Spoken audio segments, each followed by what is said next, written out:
I would like to call this meeting to order for the Ukiah Valley Basin Groundwater Sustainability Agency. It is 1:31 p.m. and if you please, roll call.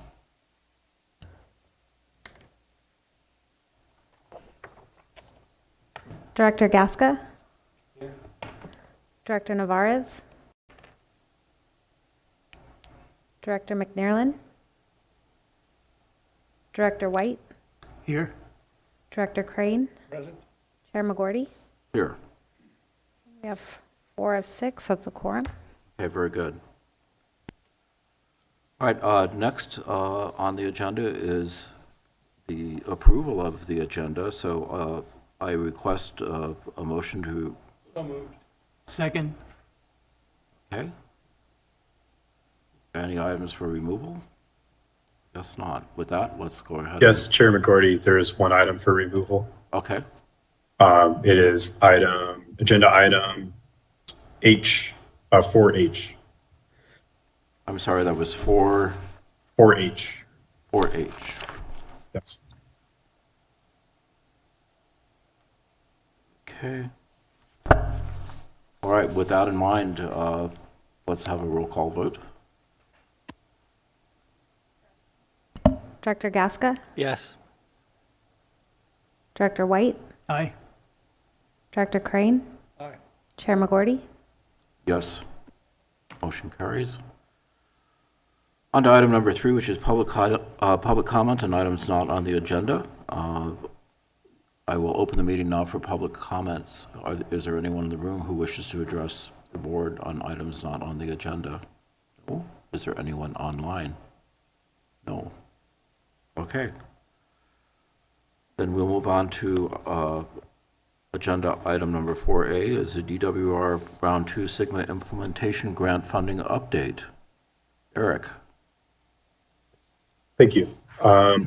First of all, I'd like to say I'm glad to be back.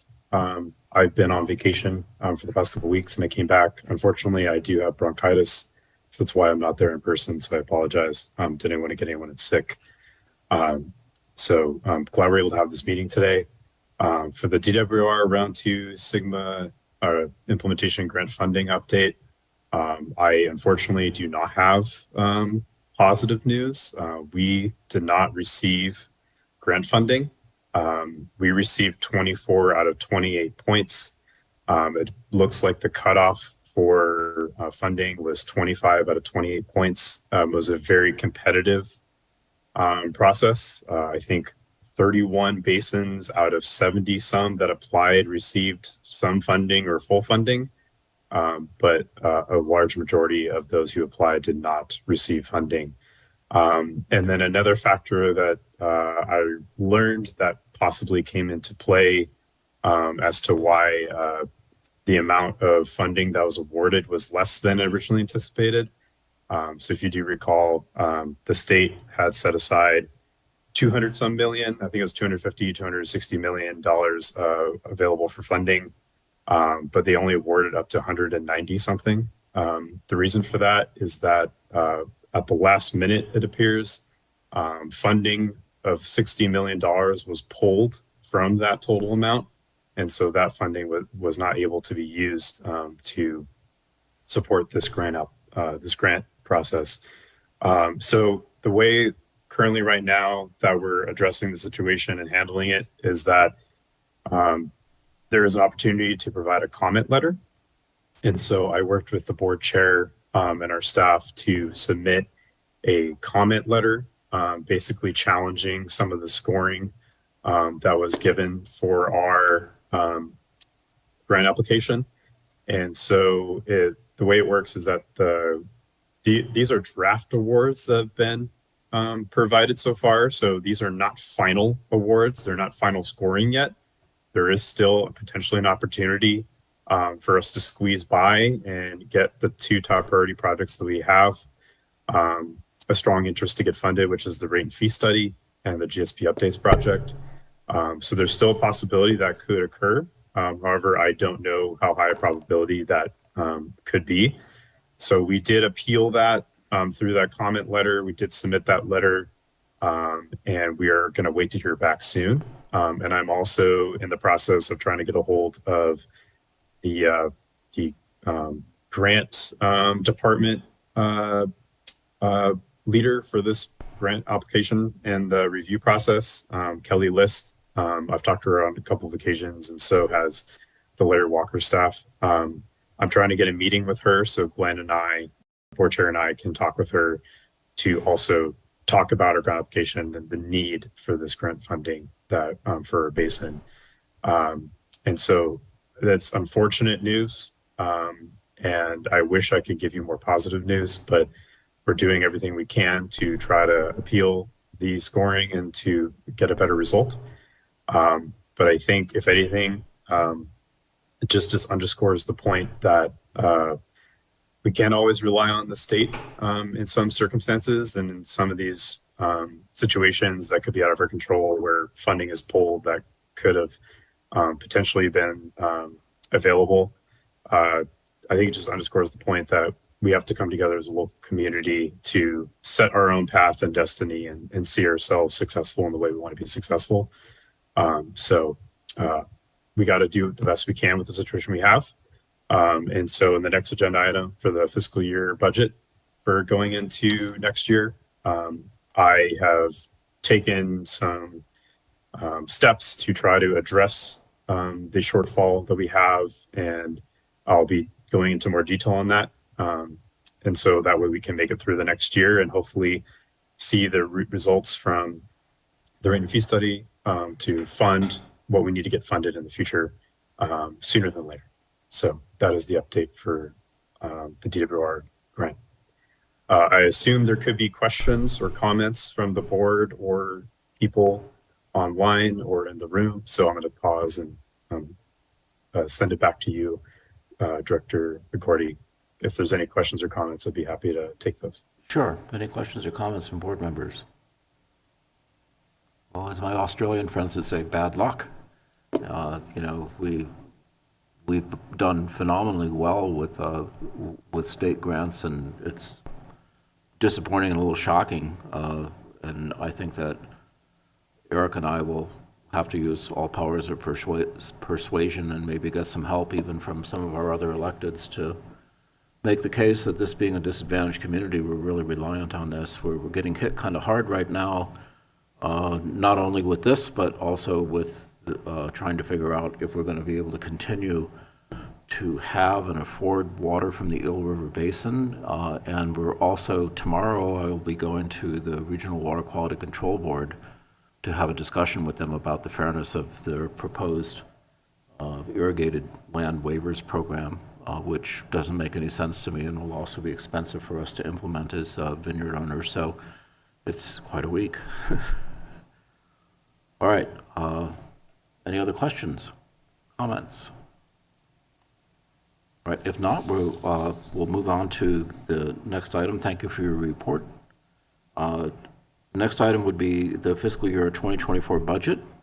Eric's going to present budget options, and then we'll have a discussion with the board. Thank you, Chair McCordy. So as you can imagine from the budget perspective, because the grant is no longer in play at the moment, and we have to wait to see what happens with our challenge on the comment letter to appeal the decision and hopefully ultimately get grant funds, that has a significant impact on our budget. And so the way I see it is that the priorities for the GSA, as we've been talking about before on numerous occasions, is number one, focusing on the rate and fee study and trying to work towards getting the GSA to be self-sufficient and self-funded as soon as possible. And then also to focus on compliance, which is related to monitoring. So making sure we're doing the monitoring that we designated we would do in the GSP, and also producing our annual report that's required every year. And then also working towards getting the GSA set up for being able to take payments from rates or fees that are imposed in the future. And so working towards getting a bank account for the GSA to make that a little bit easier And so basically with that, I'm going to share my screen and share some of the numbers and some of the more information and detail on this. And so can everyone see my screen okay? Yes. Okay, wonderful. Thank you. And so because of that, I also made some changes to the GSA administration budget in order to cut back on some of the costs that were towards extra things that probably are not necessary going into this next fiscal year, and reprioritizing our efforts towards the rate and fee study and doing our outreach and engagement with our partners around that topic, but also the monitoring and groundwater quality sampling that we're looking to do this year. And so there will be no annual workshop budget in the GSA administration budget. I took that out because that's not necessary at this time, considering the limited funds we have, focusing on our normal 4 board and 4 TAC meetings through the year. That way we have those meetings to dive deeper into the rate and fee study as part of that effort. So that way we can conduct normal business, but also have meetings scheduled and we can focus time for rate and fee study to work towards that. GSP implementation will be solely focused on anything related to county well permitting when it comes to the executive order, surface and groundwater monitoring, the ANA report, and the rate and fee study, if that becomes something that we complete pretty quickly. Any implementation related to that, we have some budget to help with that. Outreach and engagement focused on engaging with the tribes. This is important because in some cases they may need to be engaged related to the rate and fee study, depending on where they reside, if they're on tribal lands or not. And also just in general, based on our outreach and engagement plan, we have received feedback that there's much we can do to improve how we engage with the tribes. And so trying to focus more on that and taking efforts to do that in the near term. I eliminated the as requested services budget since we do not have, I think, the budget to be thinking about that right now. Anything that's sort of as needed or extra, I think we just need to prioritize what needs to be prioritized. And if something is really urgent, we can then address it, but otherwise it could be held off until it becomes urgent and needed in the future. This is the one item that we could probably change, and it really depends on the board and what your feeling is for trying to pursue additional grant funding. So I increased the grant funding budget in the mindset of we may need additional funds to try to pursue additional grants, to try to come up with additional funds to make up for the possibility of not having funds from DWR, since that's the situation we're in. However, if the board was looking to cut additional budget to try to preserve more cash, I think that's where we could do it. If we feel like we need to take a step back, focus on the rate and fee study and not be trying to pursuing other additional grant funds at this time, that could be a place where we can free up some additional cash. That could be helpful, but it all depends on the board's discretion on how important we think that is. Making sure that we have budget for the rate and fee study support from the GSA staff in general. Just really quickly for the rate and fee study, we will be looking to do that on an expedited schedule so we can get the rate and fee study complete as soon as possible. So that way the GSA can start potentially collecting a rate or a fee as soon as we can in the near future. And so with that, the rate and fee study consultant would be focused on conducting the rate and fee study, but also doing the majority of the legwork for the communication and engagement with all stakeholders and with the tribes where necessary. So this line item is mainly for GSA staff to support the rate and fee study consultant with that effort to make sure that all the things are going together for meetings and things go smoothly. And then we can help with any communication engagement where we are necessarily needed to do that. And then also the GSA has not had insurance in the past. That is something that we absolutely need to have for liability purposes, just in case in a bad situation or scenario. So I do have insurance quotes for two different types. One is for just insurance for general liability, et cetera. And then the other one is for insurance that also includes the monitoring wells that we have, that we own and are part of our network. There's a slight different cost difference there. So I'm going to be prompting the board to provide your opinion on which one you prefer to have. I think either one is fine. I don't think we necessarily need to have insurance for the wells as of right now at this moment in time. But in the future, we should have that in the future, but I don't think it's necessarily at this moment in time. No changes to legal counsel services. I must stress, I think legal counsel, who has been extremely helpful since we brought him on, very thankful. Holly and her team are part of us, our GSA now, and helping us. I think they are going to need the budget they have based on what potentially could come up for the rate and fee study, but also for what may come up as related to the county well permitting. I want to make sure we can have sufficient budget to navigate any issues that may come up if they come up. The GSP implementation, no changes there. We still have to do the monitoring. We still have to do the groundwater quality sampling. And we still need support to develop our annual report and to do other various items just to do our standard compliance. So there's no changes there. And so going into looking at the actual numbers here, this is where rubber meets the road. The budget, we're looking good at the beginning of the year, and we do have sufficient budget to do everything.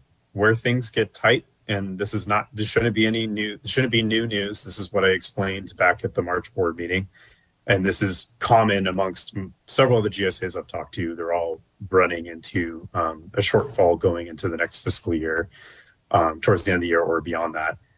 We run into a cash tight situation towards the end of the fiscal year coming up. And so that is where some decisions may need to be made here, where we need to maybe scale back on the grant writing and management budget to free up some cash, or we are looking to also discuss today, as I mentioned before in the past, a request for additional funds from the member agencies to help support the GSA in this fiscal year into the next fiscal year. And the main part about that that's really important to note is that the total cost that the member agencies would be charged over the next several fiscal years will be the same total as of right now. What we're asking for is additional funds up front right now to get us through this tight spot. And then once we have the rate and fee study established and we're collecting rates and fees to help offset those costs, then that in fiscal year 2026 or 2027, we're looking to then scale back the member agency contribution. So then the net total difference is the same. There's no extra charge over that time period. It's just additional funds now versus additional funds in the future. And so looking at that just over a longer time horizon, just to give you better context, if we do not get additional funds from our member agencies, we run into a negative cash flow situation, and we're running out of funds towards the end of this fiscal year coming up. And then we start the year off at a very slow start. Even if we did ask for the contributions for the next fiscal year earlier, we would still be running into a tight situation all through the next fiscal year of 2025, which is July 2024 to June 2025. So that year just becomes tough. And again, this is not unique to us. Other GSAs are also in a tight spot based on what's happening. But if we get additional contributions from our member agencies, which the ask is additional $30,000 each out of our 4 member agencies. And if we receive that funding towards the end of this fiscal year, then we're in a very good spot to navigate that financially tight scenario. And we're able to still complete the rate and fee study on an expedited schedule, which is estimated for a target completion date by August 2024, which we'll talk a little bit more about when we introduce the rate and fee study consultants team that we are recommending for the board to select. So I will stop there and pass it back to you, Chair McGordy, and the board. Do you have any questions or comments on that? Any questions from board members on the proposed budget changes? Yeah, that's it's unfortunate.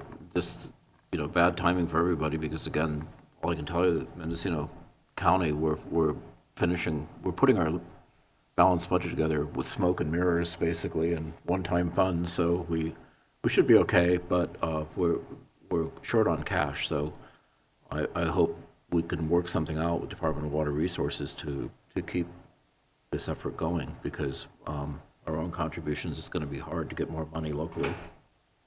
So that's my comment. Yes. So that's not unique. We had our budget meeting at flood control last meeting, and we are actually short. We're in a deficit at this point. So I'll go back and say that could be another 30,000 more in the hole. But we have some reserves that we're going to have to backfill with, but we're also looking at having to raise rates. So it's going to be difficult to swing this, but I think it's going to be possible. Not popular. Yeah, of course, the big unknown for all of us is the contributions we're having to make for the studies of taking over portions of the Potter Valley project so that we can continue to have water flowing. That could be very, very expensive by the time that we're finished.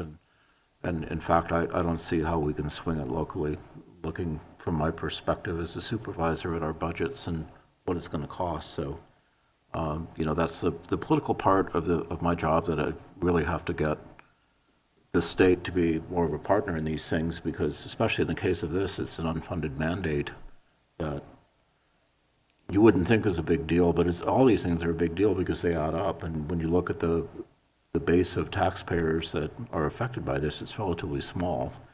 So that means that I have to try harder too. So any public comment on this item before we move on? No one in the audience? Okay. Anyone online? Nope. After Beth, I have a comment. Yes, could you repeat, Eric, how much more additional funds that for upfront for the 4 contributing members? How much? The request is 30,000 additional each from each member agency to hold us over. Yeah. From each of the 4. Okay, thank you. Yeah.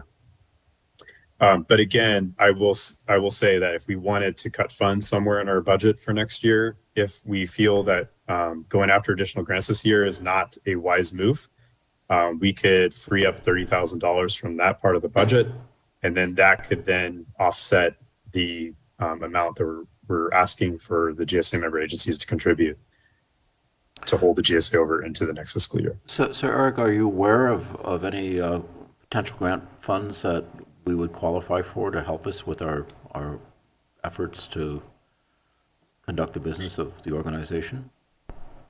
Yeah, there are always grant opportunities available. It's really a matter of what projects and how can we tie those in to fund our projects.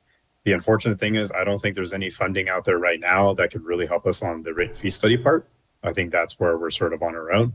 But when it comes to funding related to GSP updates potentially and aspects of that in terms of monitoring or additional studies or anything like that, that will work towards helping support updating our model or other things like that to support the GSP updates.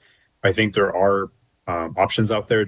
I don't know them off the top of my head right now, But we do have a funding team, and also I know LWA has a lot of ears to their ground to what's going on with other funding opportunities. But I know there are always funding opportunities available. It's just a matter of the scope of what they are, how much funding is available, and then what type of reimbursement structure they have, and seeing what feasibility we have to tie in existing work we have to cheaply pursue those grants, and then what's the probability of the outcome from that. Any comments from the board on that? My own observations are that we want to generate funding as best we can to keep our project moving forward, and I think that'd be a mistake to cut grant application funding. I agree. I mean, it just doesn't really make sense. It's not going to save us all. People are still going to have to make a contribution even if we were to cut that. And that if we got money, then we'd kind of be kicking ourselves for not going for it. Yeah.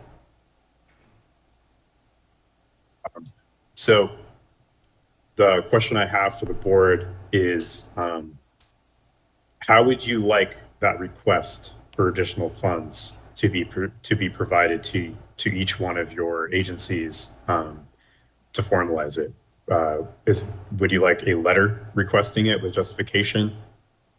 Is this what's been presented already in the staff report enough, or do you want something more formal as a letter from the GSA to your member agency requesting those additional funds as part of our invoicing that we normally do for the year?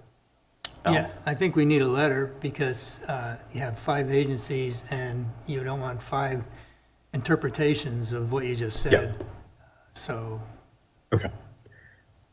Any other Okay, thoughts? I will prepare a letter and I will provide the justification in there. And when we do our normal invoicing coming up for the year, we'll include justification and a letter to also ask for that additional support financially. Yes. Yes.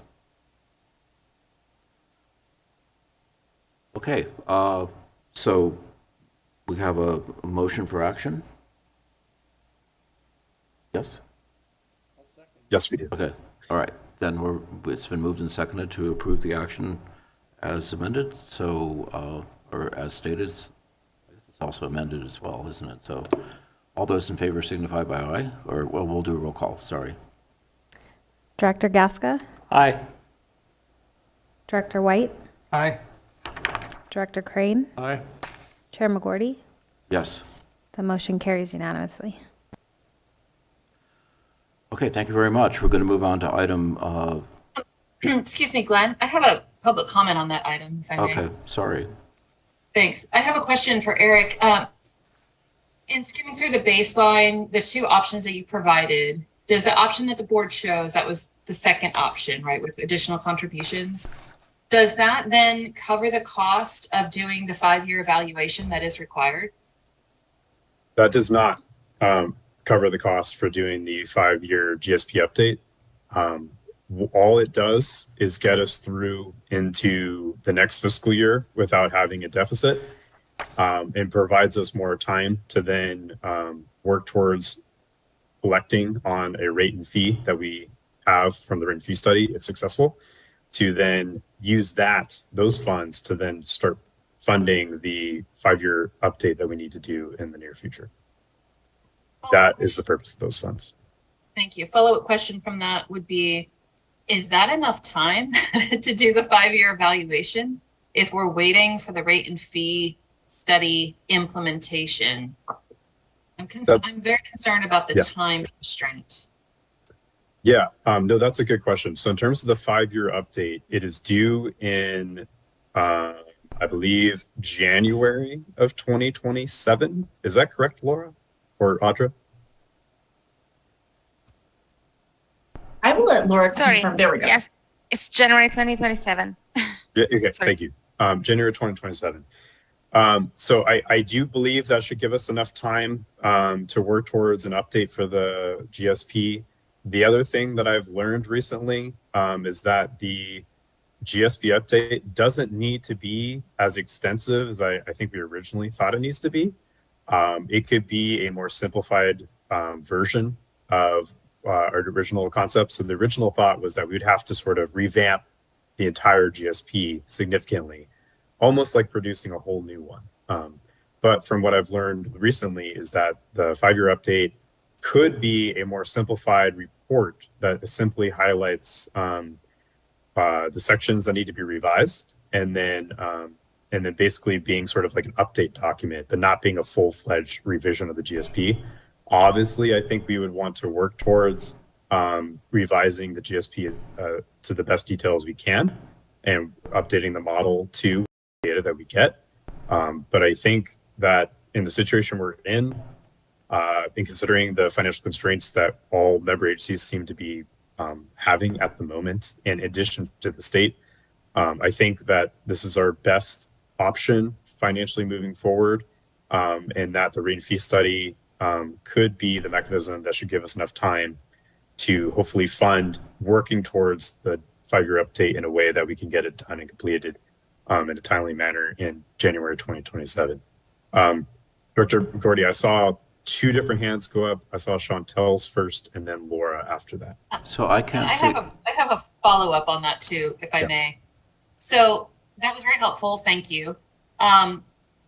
Since the board selected the option of continuing to look for additional grant funding, and we're only having 4 meetings a year, is there a structure set up for setting up ad hoc committees to support staff through selection and interviews, that sort of thing?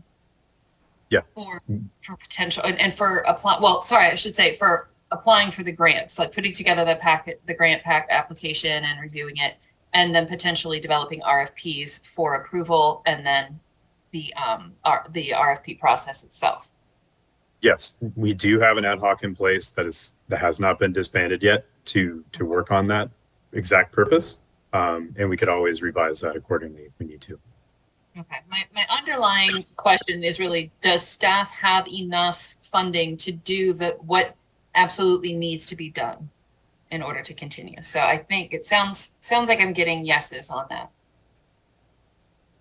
In terms of West Geo's budget for GSA administration, yes, I believe that the budget we have will be sufficient going into next year. Also, we're looking to do everything we can to bring cost savings and efficiencies back to the GSA.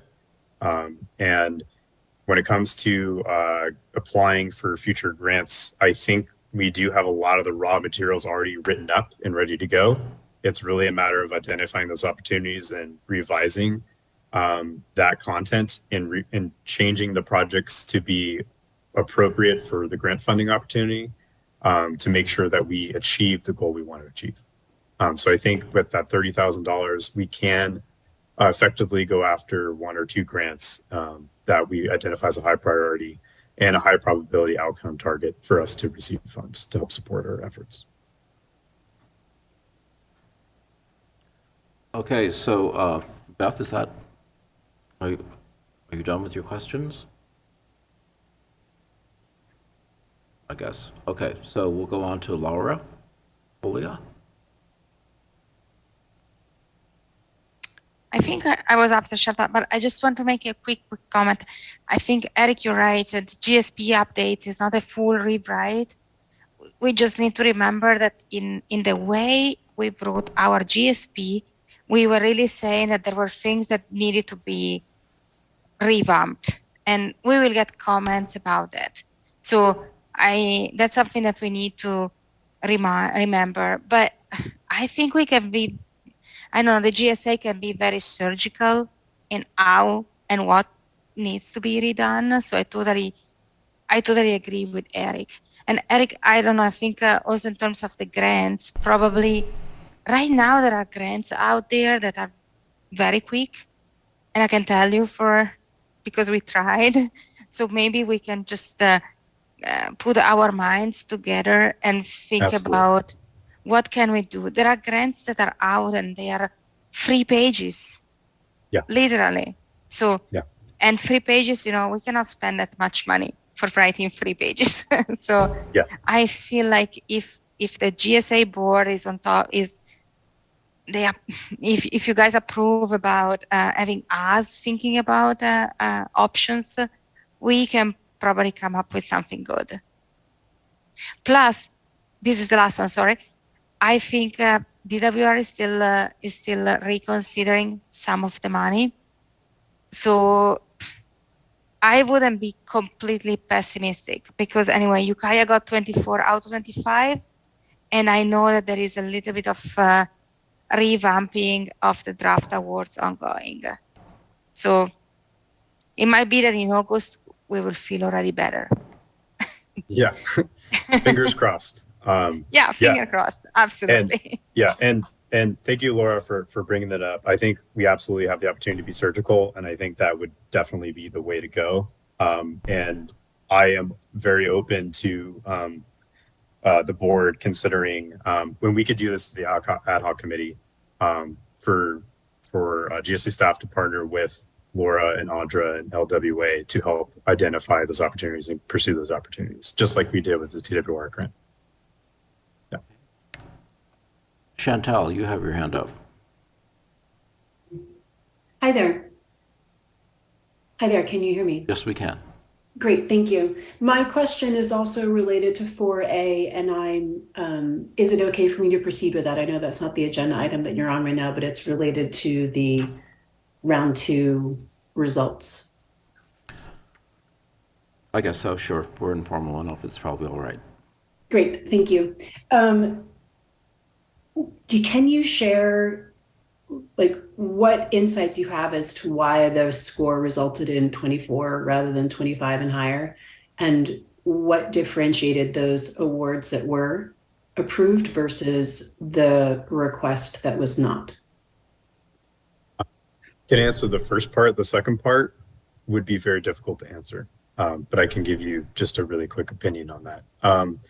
So we were off by 1 point for a couple different reasons. The reviewers, they felt that in some of the categories that we responded to, there were 6 questions we had to respond to for every single project that we put in our grant. And so we submitted 7 project components, and each one of those gets scored individually, and then those points get averaged and they get put together.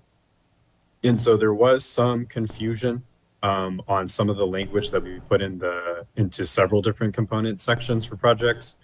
Overall, we scored really well in every category. It was just in two specific categories that we scored a little bit off. And one of them was in reference to explaining the benefits to small domestic well owners for the projects that we plan on proposing. And then the other one was on the schedule.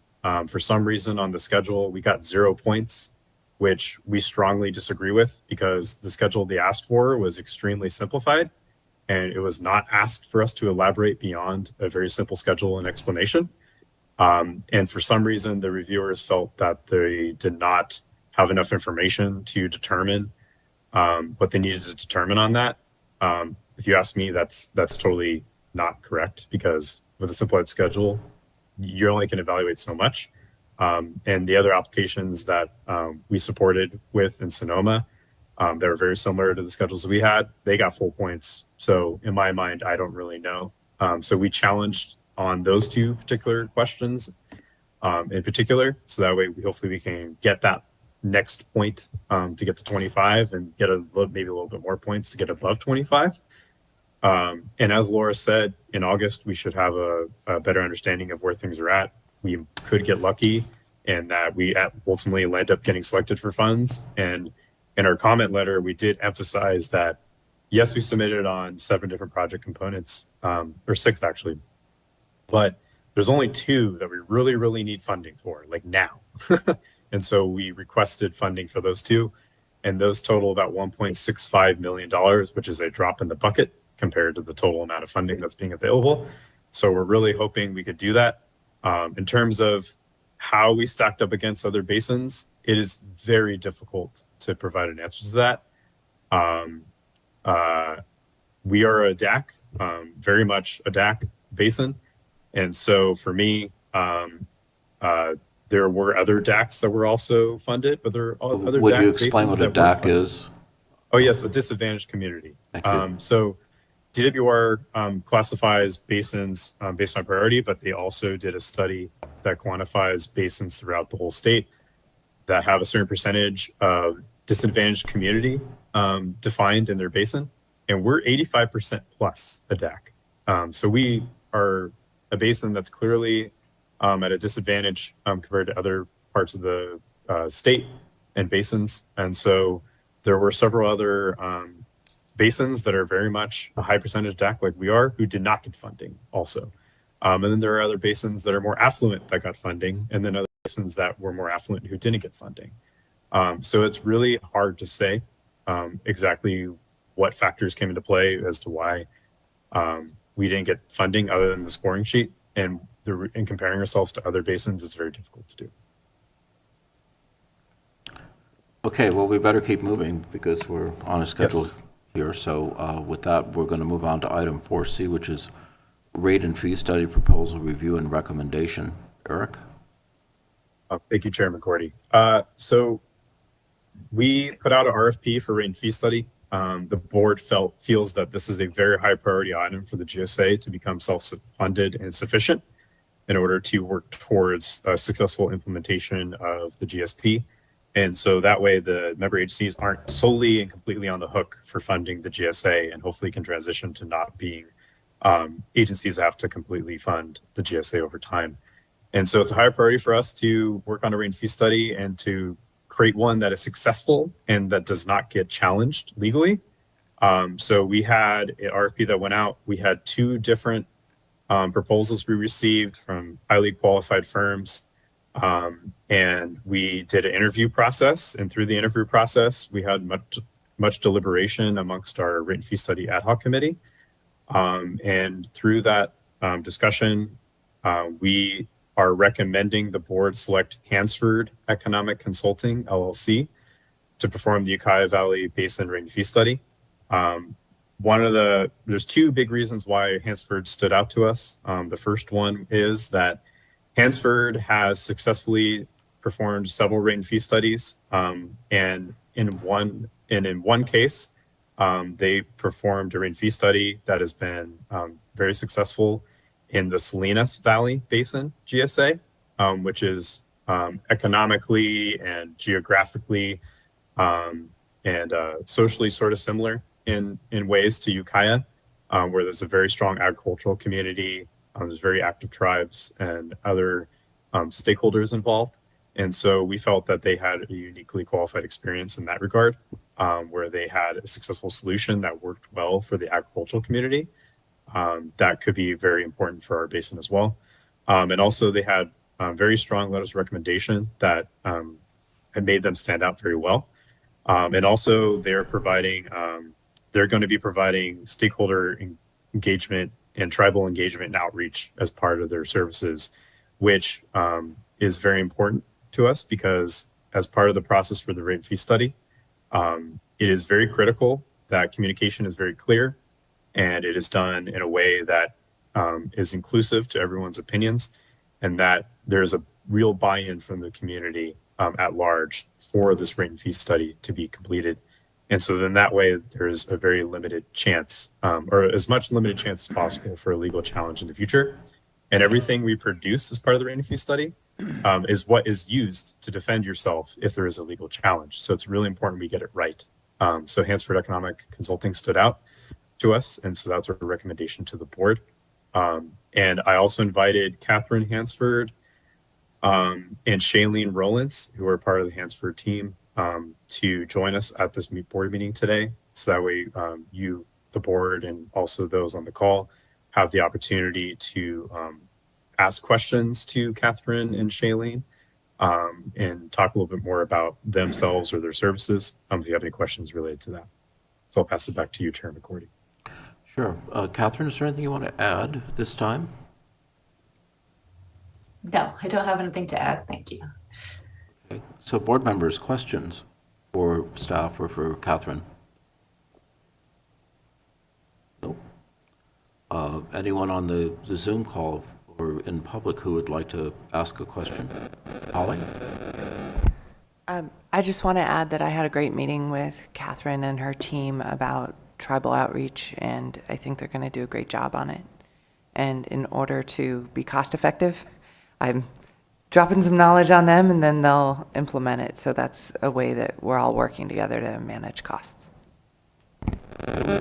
We appreciate that. So if there's no further comments or questions, then I would entertain a motion for the recommended action. I'll make a motion to approve the recommended action. Okay, it's been moved and seconded. Let's have a roll call vote, please. Director Gasca, Aye. Director White, Aye. Director Crane, Aye. Chair McGorty, Yes. and the motion carries unanimously. Okay, so with that in mind, item 4D is the Hansford Economic Consulting Rate and Fees Study Services Contract. Thank you, Chair McGorty. So I worked closely with Catherine and her team to discuss the rate and fee study services contract. The services that Hansford Economic Consulting will be providing is producing the rate and fee study, but also doing the stakeholder engagement outreach and the tribal engagement outreach where applicable. And so through that, they'll be doing a kickoff meeting with us next week, assuming everything's good to go, we approve this, to getting started on this project as soon as possible. And also the goal is to do this rate and fee study on an expedited schedule with the target date of completion by August 1st of 2024. And I will let Catherine explain why as to that timeline for August and why that's so important. I would not do justice to explain it myself. So I'll pass it off to Catherine and her team to explain a little bit more about their services, what they try to emphasize and focus on for tribal engagement and stakeholder engagement outreach, and why the expedited schedule could be feasible and why we're looking to do that. And so this contract is for $165,000 total. The majority of that cost will be in fiscal year 2024 coming up, starting basically in July. And then part of that cost will also carry over into the next fiscal year for a couple months as we go into that. And that's just to do the rate and fee study. When it comes to implementation of the rate and fee study, that's a separate cost. That's something else that's going to be done as we go along. We understand what that's going to be.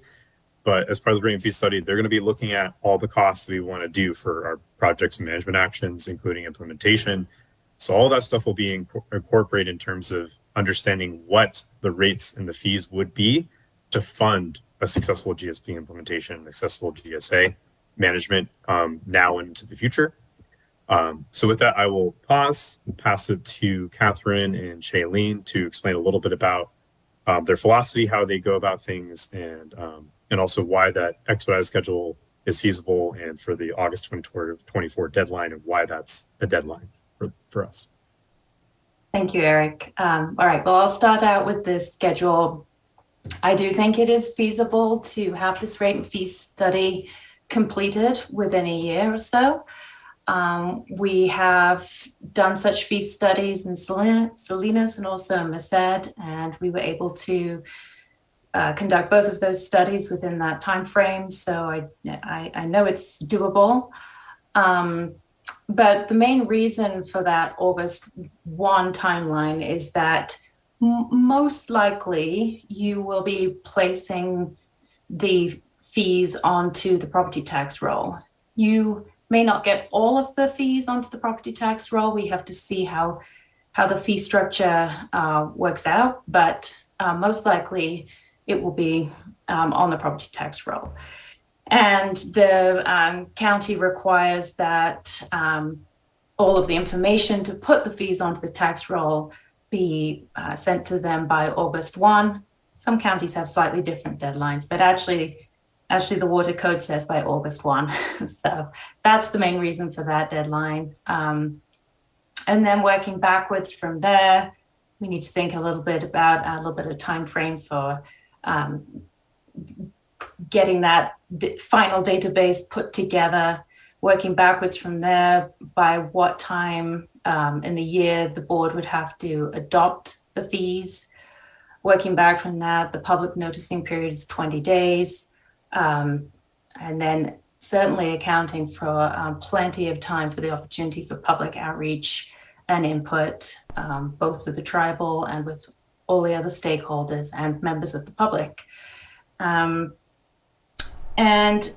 what I have said to many people who have asked me about these kinds of fee and rate studies is that the math is really easy. It's not about the math. It's all about the process and how we go about doing this study, being really thorough in investigation studies, studying what kinds of data we have, what do we have the most confidence in, what makes the most sense. You know, every GSA is unique in some regard, and we want to ensure that we recognize that and really develop a rate structure that works for your GSA. And so we will be looking at some different ways to do this. You will have seen in our proposal that we have not specified what type of a fee it will be in terms of what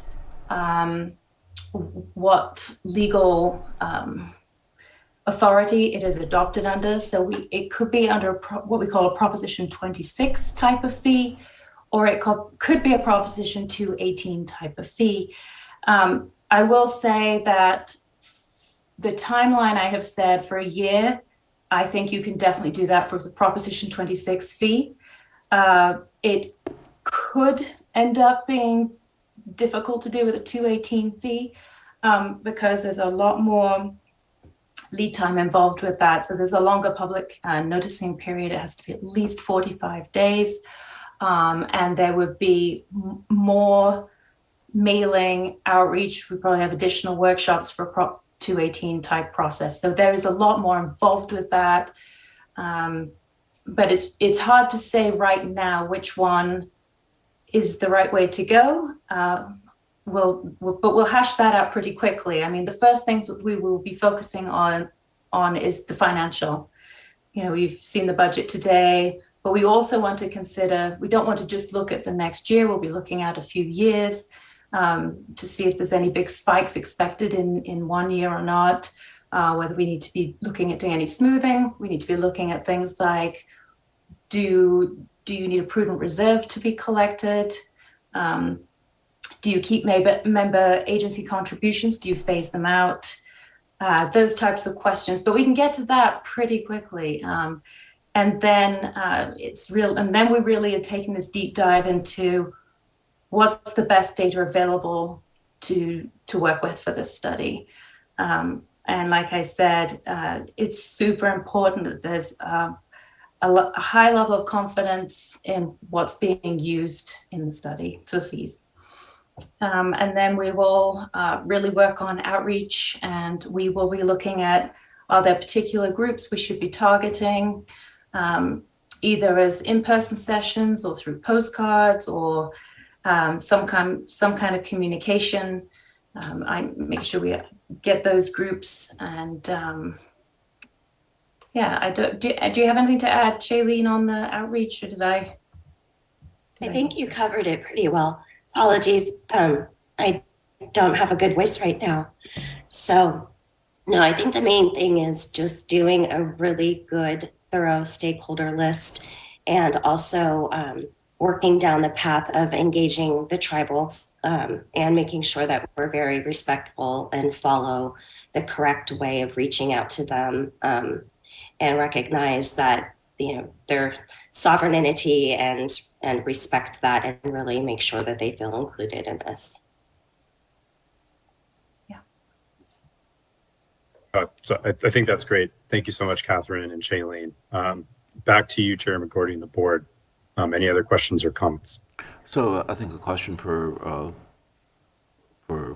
Councilor Robeson. So as we come back with the fee structure, do we have to go back to our individual constituent membership for approval, or how does that work? The board will make the decision on the fees and adopting the fees. But No, you would not have to go back to your, Okay. you would not have to go back, each of you, to the board of your member agency. Got it. Okay. Is that your understanding as well, Holly? Chairman, are you asking how landowners or individual voters are involved in the process, or are you asking how the fee is adopted? I'm asking about the fee adoption, and we have constituent agencies, obviously, like the Mendocino County Water Agency. Do they have to get approval from Mendocino County, or does the Russian River Flood Control District have to approve? You are your own government agency. You will vote on your fees, as Catherine stated. Okay. Now, I imagine people will have an opinion about it, that, you know, because it's money and it will be made strongly known through representation on the board, but they don't actually have a vote. Thank you. Yeah. Any other questions from board members at this time? Are there any questions from the general public?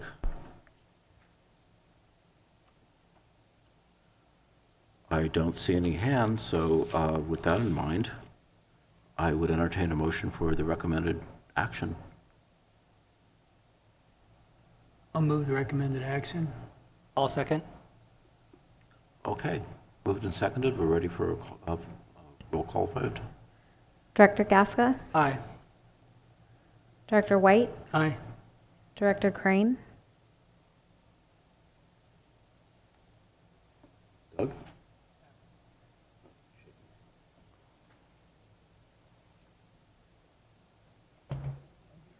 Yeah, How do you vote?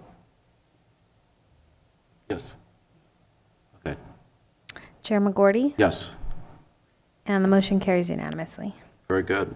All right, so we'll move on to item 4E, which is fiscal year 2024 Larry Walker Associates GSA on-call contract. Thank you, Chair McCordy. First, I'd just like to say that I appreciate Larry Walker Associates team and all their support to the GSA. They've helped us with the grant application and also given advice and support to the staff, but also to the board and to the TAC. And so, as you guys recall, at the last board meeting, we adopted a couple of new policies through resolutions. One of them was a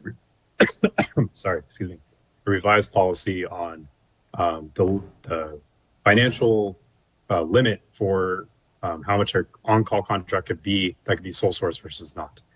And so this proposed fiscal year 2024 Larry Walker Associates GSA on-call contract is within that limit of $50,000. And that $50,000 will be allocated towards one, producing the annual report, which is estimated to be around $20,000, attending meetings and being active participants at board and TAC meetings, virtually primarily, but also any other workshops and something like that. And then also, sorry, excuse me. I am scrolling to the next part really quick here.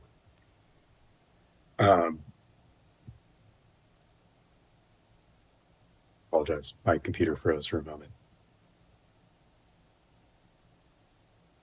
So. Here we go, sorry.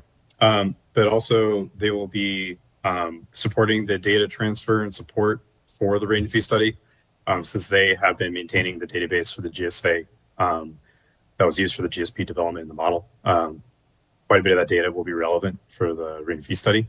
So they'll also be facilitating support to providing that data to the rate and fee study consultant.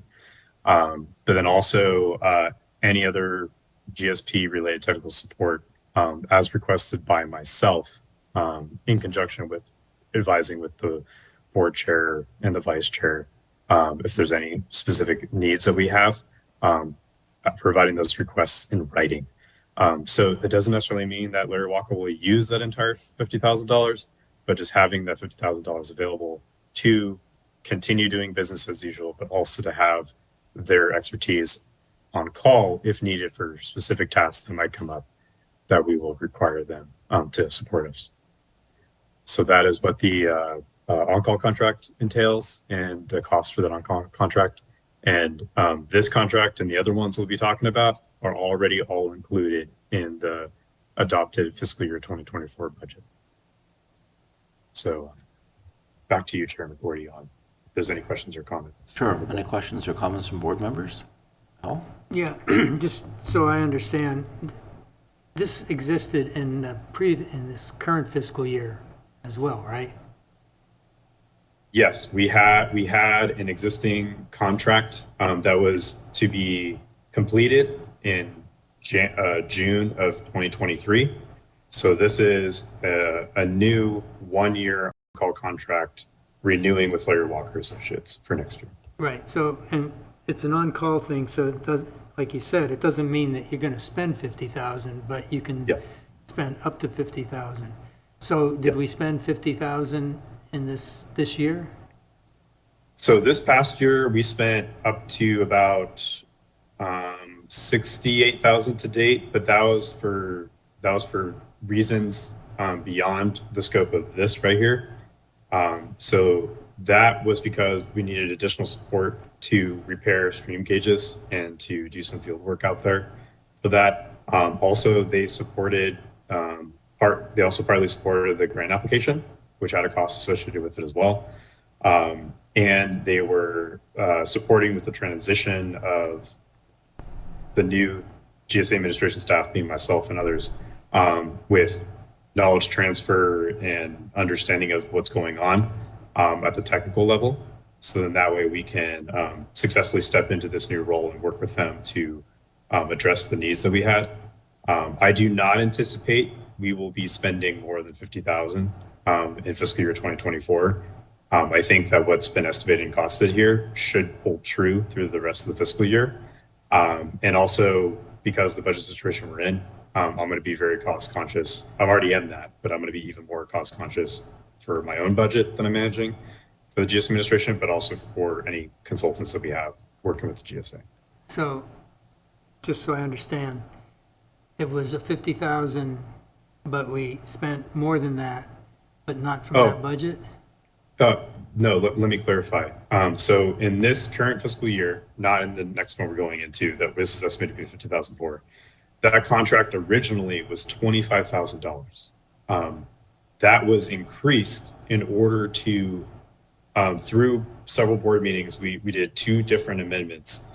One was to increase the budget so that way Larry Walker had additional funds to support the grant application, plus to help us with some of the technical matters we had for the monitoring. But also we did another amendment to also support additional budget for the rest of the year. So that way they have enough budget to help us with some other items that we had related to the monitoring, but also being able to continue participating in meetings and other items that we had come up for on-call related services.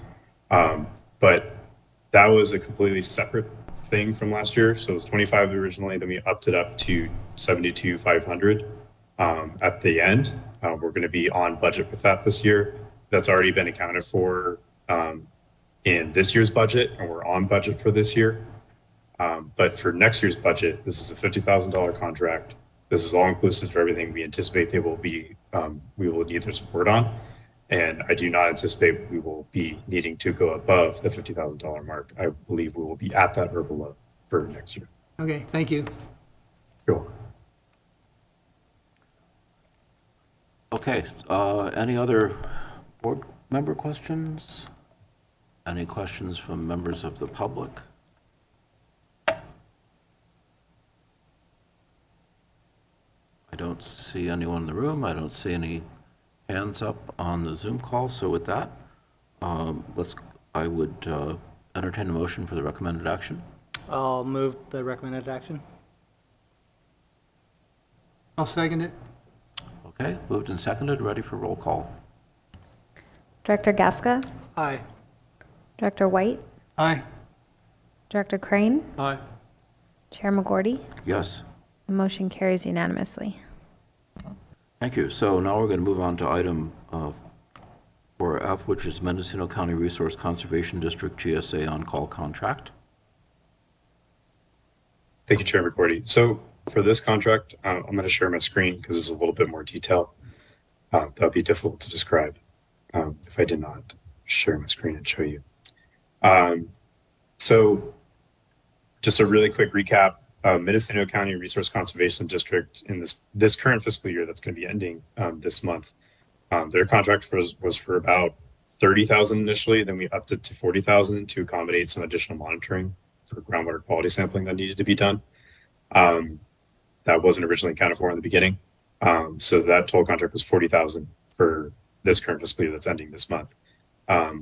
Going into the next fiscal year, so the GSP has a predetermined frequency for doing surface water and groundwater monitoring, and also doing water quality sampling at certain intervals. So every 3 years, if I recall correctly, is when we collect a variety of water quality samples from wells to look at specific conductants, TDS, and other analytes and potential contaminants.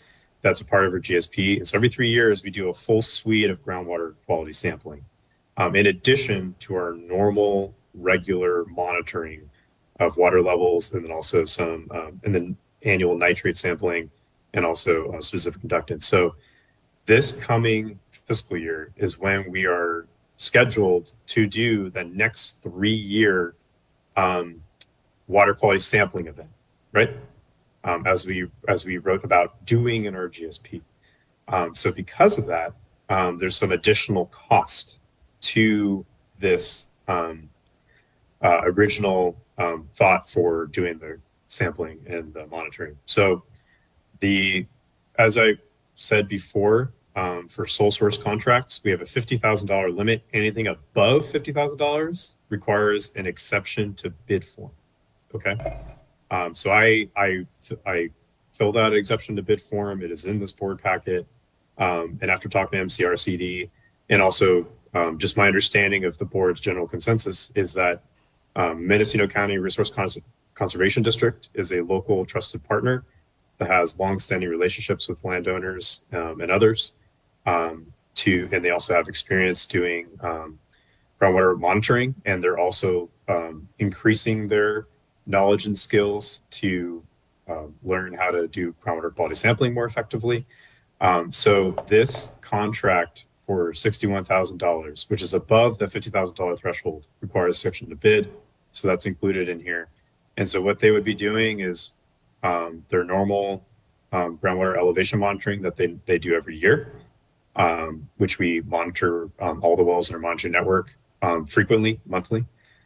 We are also including groundwater quality sampling, which includes the full suite of groundwater quality parameters that we want to analyze for on our 3-year schedule. And this is the 3rd year, so we're going and doing a sampling event again.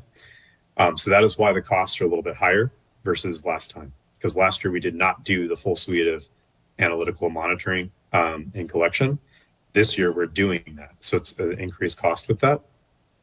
And also this includes a little bit more additional budget for coordination with staff and Larry Walker Associates to make sure that we are having all of our equipment and all of our telemetry working properly, and then anything could be addressed if there's any issues there. So this is already also included in the fiscal year 2024 budget that was adopted. I don't know if this is something on your minds, but I'm going to throw it out there. And I also posed the question to Laura as well, which is, if there is a desire to change the frequency of our water quality sampling event because we're in this current tight fiscal year, I don't know if that's an option, but if it is an option, that is something we can consider to where we can maybe potentially look at doing the water quality sampling for all these extra analyzing parameters, maybe to the next fiscal year, if that makes sense. I don't know if that's a feasible option. I don't know how strongly we're going to be held to what we wrote in the GSP. So I'm going to pass that question to Laura. Is there any flexibility or availability for us to do that, or do we need to stick with what we have? Honestly, Eric, I think with what the RCD already did this year, I think we can already show that we made an effort. So I kind of feel like there is flexibility. Let's see what comes out from this first round before we go into too much. Because there was always the feeling of also from this board that probably, things are not so bad. And in terms of water quality. So I would say, given the condition, probably we have some flexibility. And I think I would wait to see what comes out now. Let's first analyze the results, see what happens in August, and then we make a decision. I think that's a very good point, Laura. So what I would like to just make a comment to the board is, based on what Laura said, which I also agree with, if we do get funding for the grant in the end, then taking the time and spending the extra money to stick with our 3-year sampling event for water quality, I think that's not a problem. But if that doesn't turn out to be the case and we're looking to cut some costs back without getting ourselves into a situation where we're not being perceived as compliant, because I think we do have flexibility there as well. And we do have justification to make that case. I think we could make a decision in August to, based on what happens with the grant, to instead say, MCRCD, could you please just do the normal nitrate specific conductance and TDS sampling and doing the water quality results for that? And we'll do the full suite in the following fiscal year when we have a financially stronger situation. I think that's totally feasible. So again, this is a contract up to $61,000. Doesn't necessarily mean we have to spend all of it. And I will make sure I communicate that with MCRCD that we want to have the flexibility there. And I'm sure they would be totally fine with that.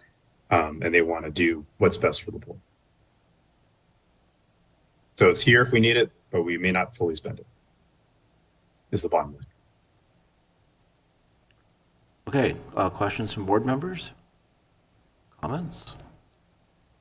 Looking at the last round of water quality numbers that I saw, the things are pretty good. There was just one well with 16 parts per million nitrates in it, which the EPA threshold is 10. So most of our wells are very low nitrates. Most of them are well below 10. So overall, our water quality, I think, is pretty good. I'm not too worried about us having data gaps, and there are things changing drastically, quickly. So I think if we do have kind of a budget constraint, we could probably pass on water quality sampling this year. Other questions or comments? Go ahead. Oh no, Glenn, I was just saying that I totally agree. That's why I'm suggesting let's first see what comes out. Let's summarize our data, show that we did our job, and then revise as needed. Okay. Other comments? Devin. Oh, Devin has his hand up. Go ahead, Devin. Yes, thank you. Just a quick question. I know Deborah has recently transitioned from the RCD. So Eric, have you been in communication to know who would be the staff point person working on this? Yes. Denise. Deborah connected me with Denise Woods, who's with the MCRCD, and she will be taking Deborah's place and is prepared to pick up the torch and go with it. And she's already been active with getting the data that was recently collected uploaded to the Sigma portal. So she's ready to go to take care of the work that we need to have be completed by MCRCD. Other questions? If not, then I would call for the recommended action. So moved. Seconded. Okay, moved and seconded to approve the recommended action. Roll call vote, please. Director Gasca, Aye. Director White, Aye. Director Crane, Aye. Chair McGorty. Yes. The motion carries unanimously. All right, thank you. So item 4G is California Land Stewardship Institute GSA on-call contract. Eric? Thank you, Chair McCarty. So last year we had a contract with the California Land Stewardship Institute and Laurel Marcus's group to do surface water monitoring. We are nearly at the completion of that contract. And so this is simply a renewal of that on-call contract. It's for $10,000, identical to what it was last year. And we anticipate doing the exact same work where Laurel and her team go out multiple times through the year during after the wet season, towards when there's actually easier to go collect the measurements and to collect that data, so we have continuous measurements from streams and the river, so we can continue building that database to understand the recent storms that we may have had, and also that data can be used in the model in the future to help the model simulate the stream flow better. So there's no major differences really to the contract from last year. It's just updating for next year, and it's for the virtually the exact same amount of $10,000. And this is also included in the budget already. Any questions or comments? No questions or comments from the board. Anyone else on the call or in the room? Okay, with that in mind, I'll call for recommended action. So moved. Seconded. All right, roll call vote, please. Director Gasca? Aye. Director White? Aye. Director Crane? Aye. Chair McGorty? Aye. Motion carries unanimously. Okay, thank you. Item I is compliance process with Executive Order N3-23. Eric? Thank you, Chair McGorty. I'll be sharing my screen again. This is where I think we might have a little bit more discussion, like we did on the budget and other stuff. It looks like we're doing okay on time as well. So I appreciate that fact right now. So we had our workshop, our follow-up workshop to our initial workshop to talk about the executive order and what the county and the GSA are doing to coordinate with one another to address the challenge of complying with the executive order, which basically puts a pause in sort of new requirements for new or alterations to existing wells in our basin. And this applies to all basins throughout the state. So we're not alone in this. And through our workshop that we had recently in April, we shared our updated draft process and our thoughts for where we're at to be compliant with this. But ultimately, we're at this point now where Holly and myself have done our part to help guide and to support the county to get to this point of getting public input and getting their thoughts on what's going on with this executive order, what they like about our draft process, what they don't like about our draft process, giving us their recommendations for how we should change it. So that way they can be more on board with what we're looking for. And so we have done quite a bit of effort to do that.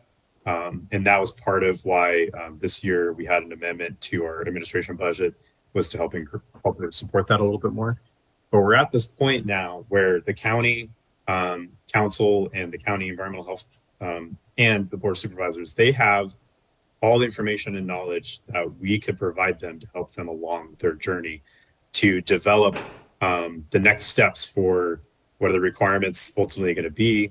Is there any potential for a well ordinance in the future? Whatever that is, they're now actively working towards looking at that and making that happen.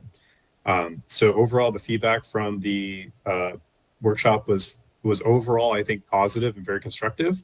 I really appreciate people's input at the workshop. It was really helpful. And we're currently at a point where the county is aiming to make more progress on this, to hopefully get further along in their coming up with a final process for this in the third quarter, sometime between August and September. So this is coming around the corner, soon. And then there's two things that I wanted to also give an update on that I think is really important. There's not only one, but there were two bills that were on the floor of the California legislature, AB 429 and AB 1523. To my knowledge, AB 429, what I learned today was that is no longer being considered. It's been canceled for a hearing. So I think that bill may have died. But that one was basically taking the executive order requirements for 9A and 9B and making it into a law that would apply to all critically overdrafted basins. AB 1523 is the exact same thing, but it's not for critically overdrafted basins. It's only for all the other basins that are not critically overdrafted, to my knowledge. To my knowledge, that one is not dead. That one's still active on the floor, but it could possibly be taken off in the near future here.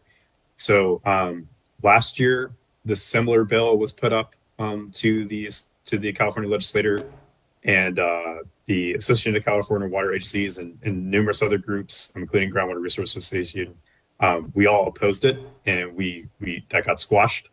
I don't know where things are at right now with it, but the general consensus I can tell you from several other GSAs that I've talked to and have spoken in detail about this topic, about how are you complying and whatnot. Everyone's in the same boat. Everyone's struggling to figure this out, and there's a lot of local nuances that come with this.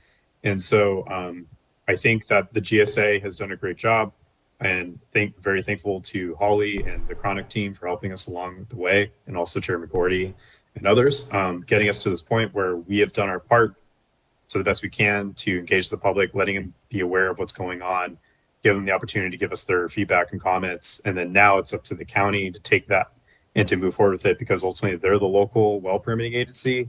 The GSA is not. The GSA's role is limited to just evaluating permits that have a location that it'll be installed in our basin, and then it meets some other requirements as well. So in the event that we have to review a well permit, we will review it, and we will be reviewing it in conjunction with the guidelines and the final process of which the county develops, which we have input on.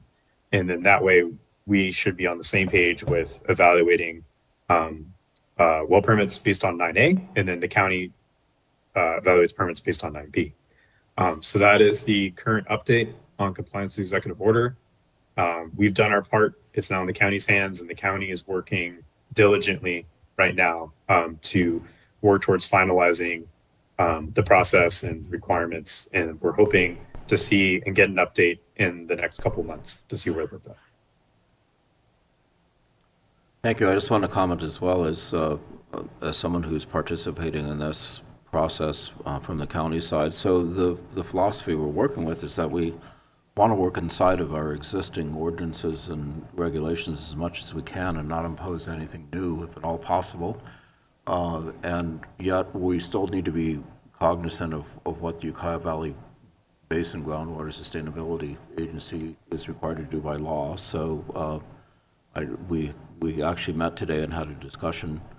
The lawyers met with with county staff and discussed things, and I feel like we're making good progress. And I think a lot of people who were sort of misinformed originally, thinking that they'd have to get a permit from the GSA to change their pump, and that was one of the rumors on the street. We're well beyond that now, and that's not the case. So mostly it'll be issues related to new wells inside of the GSA that are going to have to probably do some additional hydrological studies. And most of this is kind of based on the principle that we're very likely to be sued if we do nothing, and that's a big concern, because obviously we don't have a lot of resources to enter into lawsuits. So we want to be sure we get it right the first time around, and that we're viewed as taking this seriously and protecting the resource. So that's kind of my report out from the county's perspective.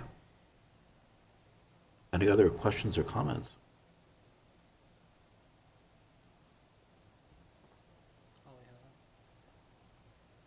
see Chantel's hand up. Yeah. First Holly and then Chantel. Yeah, everything you two said, of course, is accurate. I just want to add, we've had a really great constructive working relationship with the county. Marlena and Christian have been really helpful, and they've added Matt, your deputy county counsel, to the team, so we really appreciate that. And just everybody is working together to have this be efficient and effective and as affordable as possible and legally compliant. So we're taking a very practical, keep it simple approach for yet another unfunded state mandate. So I just want to be really clear, this is not, to the ag community, this is not something the GSA is trying to impose on the ag community. This is something, the governor in his infinite wisdom gave to us that we have to do as an executive order compliance. And fortunately, the GSA's role is very limited. We have a good collaborative working relationship with the county, but our lane is narrow and tough for you, Glenn, but the majority of the first action and the movement and the permitting and so on, that's all a county authority. That's not something that we have to do. Right. And I want to recognize Holly for being very cognizant of the fact that we have a small budget, and she's being very efficient, as is Eric, as we work through this process. Okay, so we have a couple comments. Chantel, you first. Hi there, thank you. Looking at the PDF attachment to the board packet and the area with red line, and Oh, yes.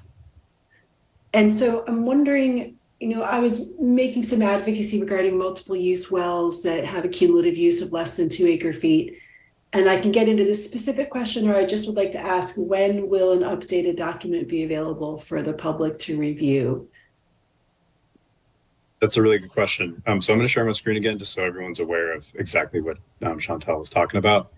On page 126 out of 155 in the board packet, there's the draft well permitting review process that we put together. And we have this red line version that sort of adds some additional clarifying language.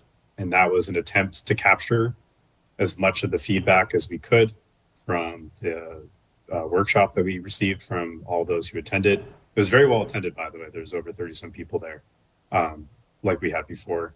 And just to try to get this as close to what we think is what people are looking for as possible based on the comments and feedback we received.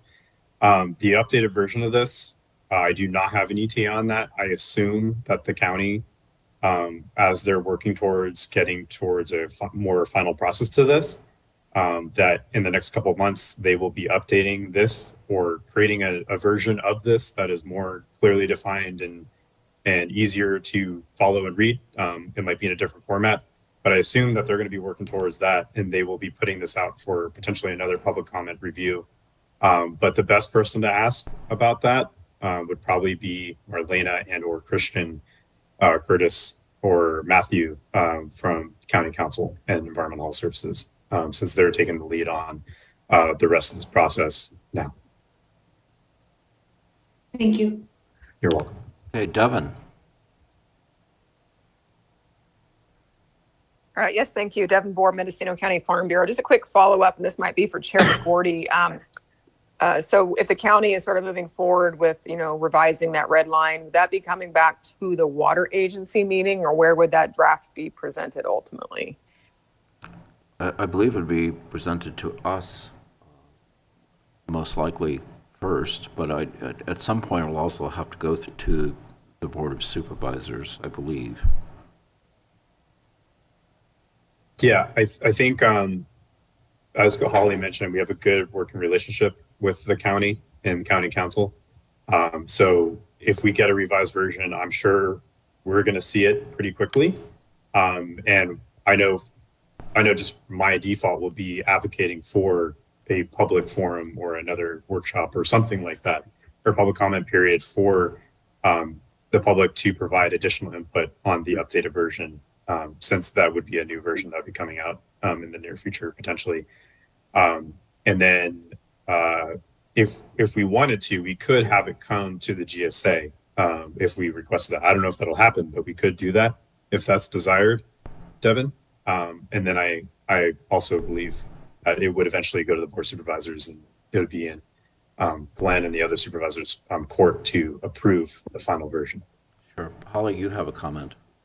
I have a question for the board, actually, because it's so great that we have you all here to get direction. So would you like to direct staff when a version is available? Is this something you want to come to the board for a vote for adoption?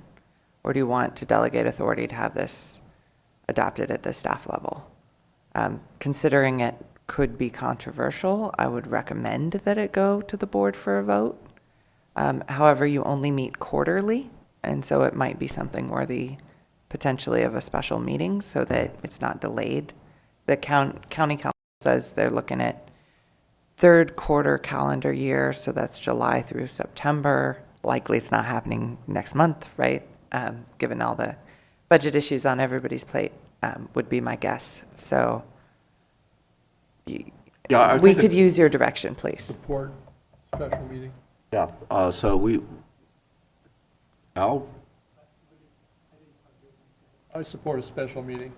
Okay, so just kind of straw poll vote. Are you okay with a special meeting if necessary, Adam? Al? I guess just to understand, this is sort of two hands holding up one thing. Yes. And so one side has to say yes and the other side has to say yes and then it's done. Is that how it works? Basically, that's correct. So it's kind of a tiered approach to whether or not you're going to be affected by the special order. And so what we're trying to figure out at the county is that at what point does your permit application become an issue where the GSA has to come in? And we want to have, I think it'd be wise of us to review it in case we don't like it, then we can give feedback. We either buy in or we don't. Yeah, May I clarify? sure. Okay, so just for those following along at home, you want to look at Executive Order N323, Section 9A. So there's a 9A and a 9B. The GSA, our lane is 9A only, right? So in order for the county to, or, a city, but in this case it's a county, to approve a permit, they need something in writing from the GSA saying it's not going to create an issue for sustainability in the basin, i.e. that it's consistent with the GSP. That's all we do, right? And so, yes, there are two entities involved, but we are not equal. And Christian's not here to give me a hard time about it. So I continue as your counsel to affirm that the county, they have permitting authority, they have review authority, they're making their own decisions about what level of information they need. The GSA, and Eric in particular, as a professional geologist, has amazing technical expertise that he's been very generous with sharing. That's been very helpful. But we're really just in this very narrow role of making sure it is not going to create a sustainability issue and it's consistent with the GSP. So the way this draft is structured then, those steps are all handled at the county level. And if the county says, yeah, it looks good to us, then they don't even ask us about it. If the county says, or maybe they do, and we say, yeah, looks good to you, looks good to me.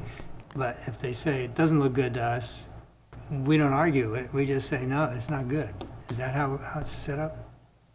Eric, can you answer that? My understanding is we're always doing the one thing, which is this an issue, yes or no, for the GSP?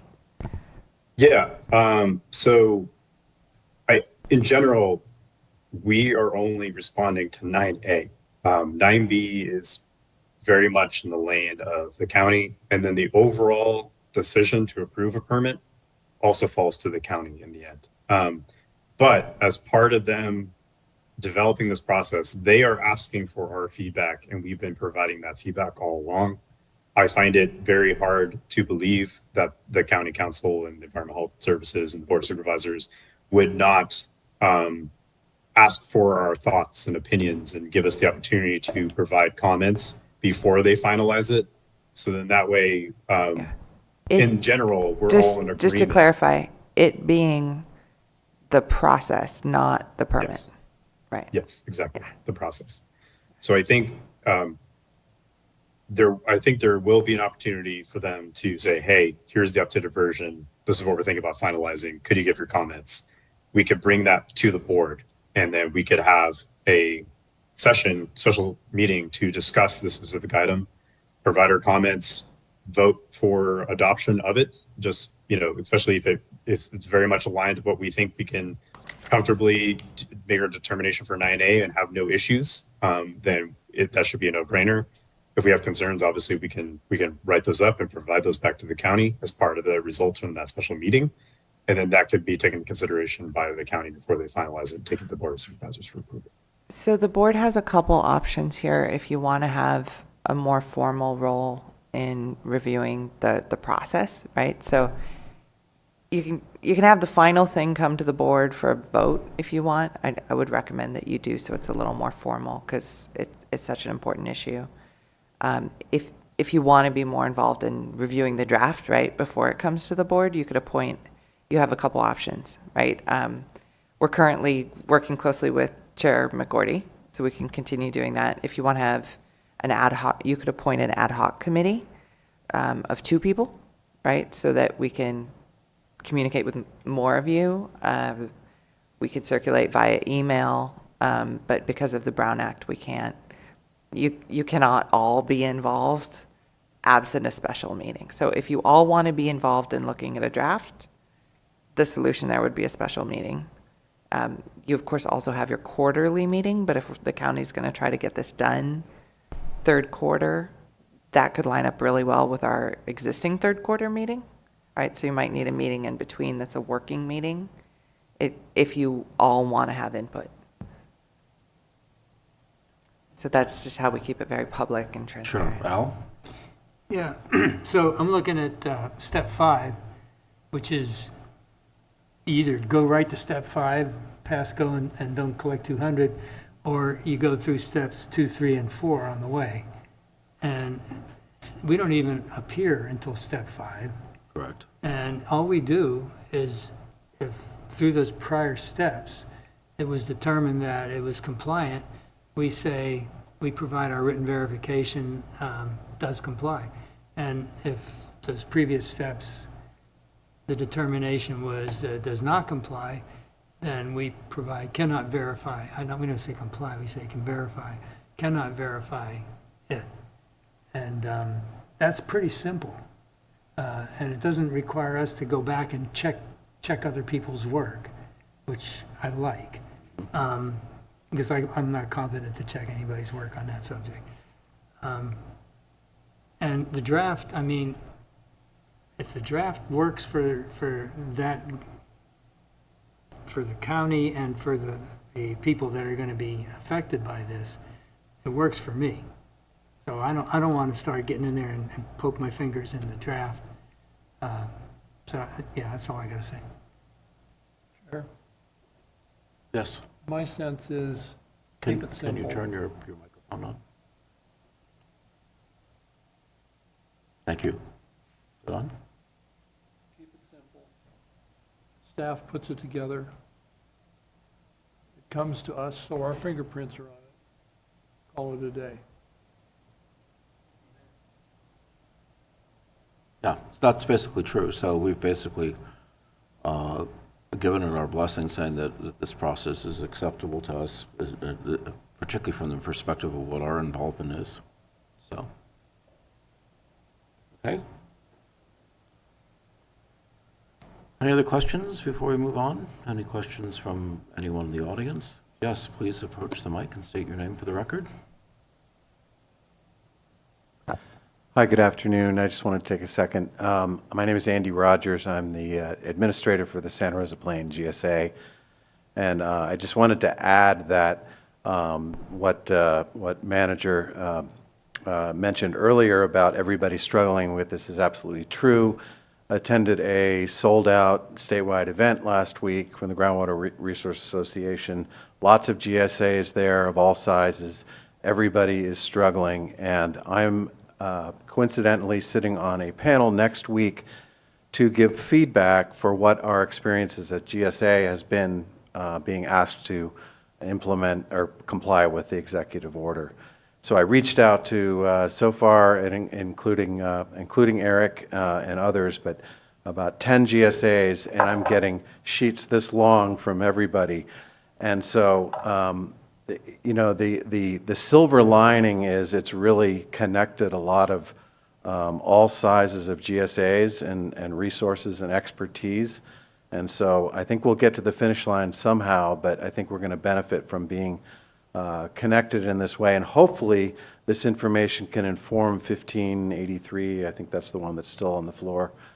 Perhaps for some revisions to make it a little easier for us and less exposure to liability, which is what we've all been concerned about. But anyway, I just wanted to share that thought. Well, thank you. Thank you for attending our meeting and traveling here and sharing your experiences with us. It's nice to be in the audience. Yes. Thank you. May I add something to that just Sure, go ahead. briefly? Andy is being very modest.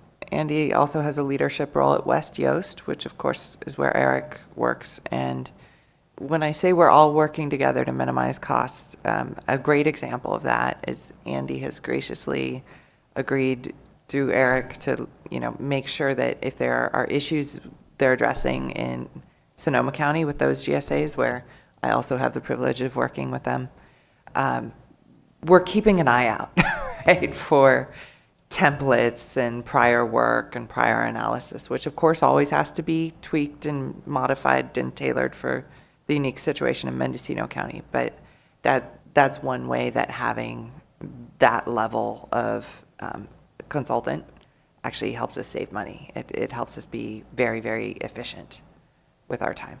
So thank you for that. Collaborative effort to evolve the mess. Yes. Other questions or comments? Okay, seeing none, I don't think we have to take action on this, do we? So it's just an update. Just an update. Right. So we'll move on to item 5A, which is an update from the general manager. This will just be really short because I already mentioned the majority of I wanted to mention. So just general update from me is that, as I mentioned before, we're going to do everything we can to see if we can get funding from DWR ultimately in the end. Hopefully by August, we'll have an update on that and see what that result is. So that could definitely offset some of the fiscal challenges that we are seeing here. I will be preparing a letter and the request for additional funds to the GSAs for their contributions for this coming fiscal year, and also for the additional funds as soon as possible. So that way we get it into your hands as soon as we can, and then that gives each board member enough time to talk with your member agencies. And if anyone has any questions at all, even if they're tough ones that I need to answer, I'd be more than happy to answer them. I'm here to do everything I can to make sure that the GSA is successful, and working with each and one of you and all the staff that we have and our consultants to make sure we do the best job we can, even on a tight budget. So that's all I have to say for my part. Thank you. Any questions for Eric from board members? Okay. Any questions from the audience or from the panel on Zoom? Okay. All right, with that in mind, we'll move on to item 5B, which is an update from GSA Legal Counsel. Counselor. I'll be brief. Most of what I'm working on, I support Eric and you all behind the scenes, so it's been covered in the content, reviewing the contracts that you approved today, for example. The bill we're talking about is AB 1563, the Bennett bill. That does take the executive order, basically, and make it law for the groundwater permitting order. And just to clarify, that has made it out of its house of origin and has been referred to the Committee on Natural Resources and Wildlife and Government and Finance. So that bill's got legs. I am on Aqua's Legal Affairs Committee. Aqua is opposing the bill for what it's worth. They don't always get what they want, but there's a lot of folks, West Yost included, and GRA, which Eric's very active in, tracking this. That's not time the GSA really has to pay for, because we do it anyway as part of our professional lives. So other than that, I'm just continuing to work on really legal compliance is what I mostly am working on for you guys, making sure that we're doing the things we have to do. And we're going to stay very focused on that, given the budget situation. Okay. And we look forward to supporting the rate and fee study as well. Any questions for Councillor Robeson from our board? Okay. All right, with that, we'll move on to item C, which is updates from DWR and SWRCB. So Dominic, are you still with us? Yeah, can you hear me? Yes, we can.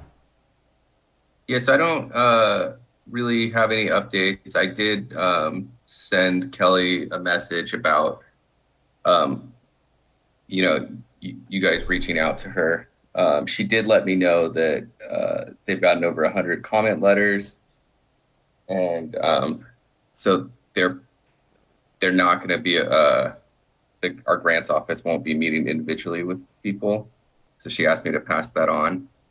But she said we are going to be reviewing all those comment letters to see if any errors in the review were made. And as was said earlier, scores that were funded were 25, 26, and 27. And so, I can't speak to your specific application or the way it was scored, but hopefully it all works out in your favor. So that process will take a while, and I think I believe the August timeline is probably when you'll hear back.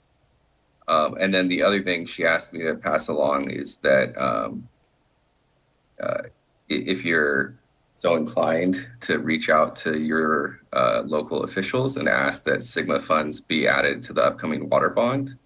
Right now, there's only $60 million added for SGMA. And so if that's something that you would like to support, that's something you could do as well. So that's kind of tangentially related to that issue. And then let me check my notes and see if there was anything else. There are a few grants. So there's a state water efficiency enhancement. I guess I'll step back a second. So I think you're all aware, but if not, our grants portal through the California State Library is live now at grants.ca.gov. So any grant that the state of California is offering can be found there. But just wanted to let you know that we have a water efficiency grant. That's not actually us, but that's for farmers. It provides technical assistance to farmers in development and implementation of irrigation projects. We have a county drought resilience, regional resilience, grant writing assistance grant. So if any of those are of interest to you, Eric, you could always just reach out to me. I don't want to take up time in your board meeting, but that's kind of like the only major thing that I think is probably relevant to the work you all do. And if you have any questions, I'm here as always. Thank you, Dominic. Yeah. Okay, thank you, Dominic, for sitting through our meeting. We appreciate that. Of course. Okay, next we have updates from GSA partners on local projects. Does anyone have? So this is open to Beth, Laurel, Devin, Adam, anyone who has current projects or anything else that they would like to mention. This is Laurel. I can tell you some things. So we still have the Department of Conservation grant moving along. We're currently working on the agricultural section of it. So we're trying to identify people who still need an off-stream pond, those that are direct diverting, which is can be quite a big problem. And under that, we are doing fish-friendly farming plans for about 4,000 acres in the drainage right now. So that's another part of what that funded. The fifth and last portion of that grant is on urban stormwater projects. So we will be talking with the city of Ukiah in locations where they would like to put some of these things on. I know there's some farmers that want them to be installed before that water goes onto their property, on the boundary of urban and rural. On our Bureau of Reclamation grant, which is more groundwater oriented, we are still working with the grant administrators to get all the information that they want. Everybody told me this takes a long time. And I'm working with Sean, requesting some additional information they want. And then hopefully they will have it all and we can get going with that project. So I'll certainly let you know when it starts. But for now, that's it. Okay, thank you. Anyone else? Glenn, I don't have a report or anything, but I have a question. Somewhere along the route today, we talked about our liability insurance, and there were like two options. Did we ever do anything with that? Were we supposed to do anything with that? Eric, is that coming up or? Sorry, that was my mistake. I should have brought that up at the budget, and I did not bring it up explicitly to touch on that. So I believe we would need to add that as an agenda item to address that at this point. Are you asking if we need to vote on whether to get insurance or which insurance?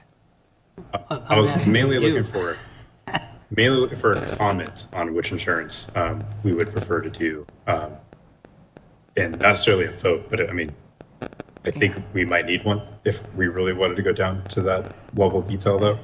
So I believe. Yeah, sorry to interrupt. Unfortunately, you cannot add, because of the Brown Act, you can't add a new agenda item that you're voting on in the meeting. But in terms of that's not really a major decision.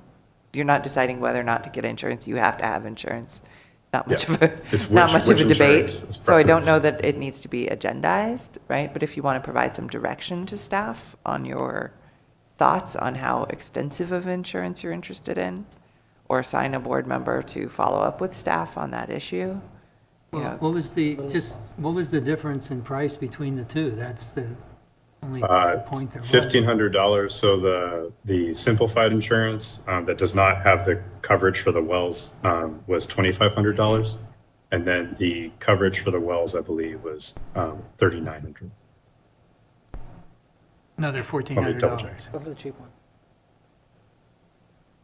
Well, on a tight as budget as we're talking about, if we don't absolutely need that, then we shouldn't have it. I agree. Go for as little as possible. Yeah.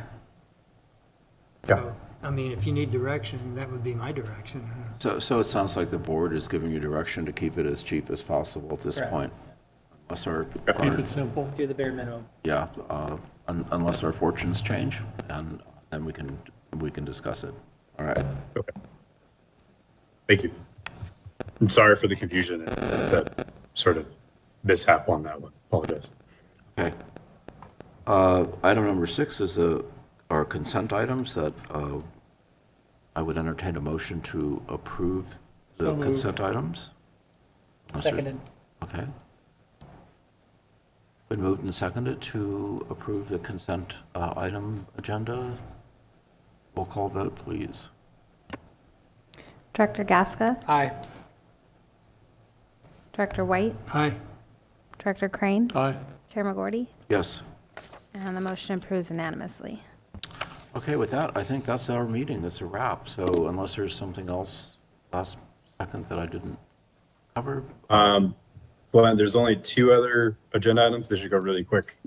There's more. I'm Director sorry. reports, if there's any reports from directors, and then future agenda items, which I could very briefly bring up. Okay, I'm sorry, I didn't see that there was another page. Any director reports? Nope, no director reports. So future agenda items? So future agenda items, as mentioned before, is going to be solely focused on any updates for the grant. If there's any updates there, you will know as soon as possible. And if we need to have any discussions on it at a future board meeting, we will. Otherwise, it'll just be an update that I provide at the next board meeting. But the next 4 board meetings and TAC meetings are going to be very focused on the rate and fee study and any operational type of items that are needed for contracts or monitoring or water quality sampling, and then anything involving grant pursuits. So those will be the agenda items we focus on at the next meeting, with a very heavy focus on the rate and fee study. Okay, any board member questions? Something we've spoken about before.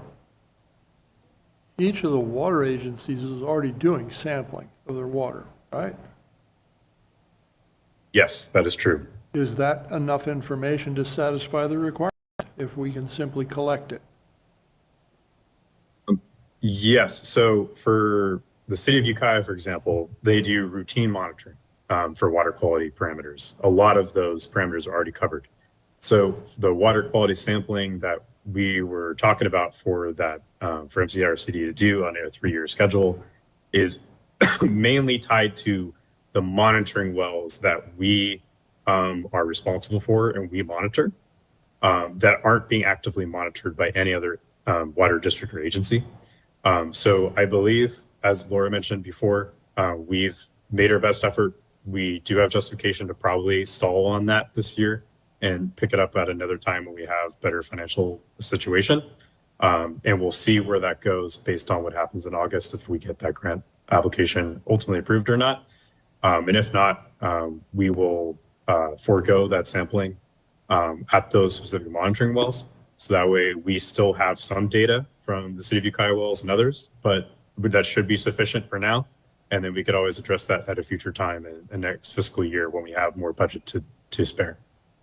Well, I ask the question, if those monitoring wells are not wells in use, but simply data points for elevation for drawdown, Kona depression, if they're viewed in that regard, is the quality a component we really care about, or do we have an obligation? To my knowledge, the monitoring wells are primarily used to monitor water levels and any potential impacts there. But water quality is also still an important component of our GSP. And so those monitoring wells are used to monitor that water quality and seeing if anything happens there. But when it comes to the previous annual report and the water quality that we saw from our monitoring wells, the water quality is pretty good overall. And there was only one well that had some spike of a nitrate issue, but we don't see it as being a long-term trend issue right now. So that's why we think we can afford to move away from the water quality sampling this fiscal year and postpone until another year when we have more financial resources available, because we don't think there will necessarily be a significant change to prompt us to have to do that right now. I support that thesis. And then just one other thing I forgot to mention for the future agenda item would also be if we need a special meeting or if it works out timing wise for the September board meeting to discuss the well permitting and the updated draft process that's going to be finalized by the county. We will also discuss that at that board meeting as well. Other than that, that is it. Okay. On my end. Well, with that, I will call the meeting adjourned. We'll see you next time. Thank you, everybody. Thank you so much, everyone. Thank you.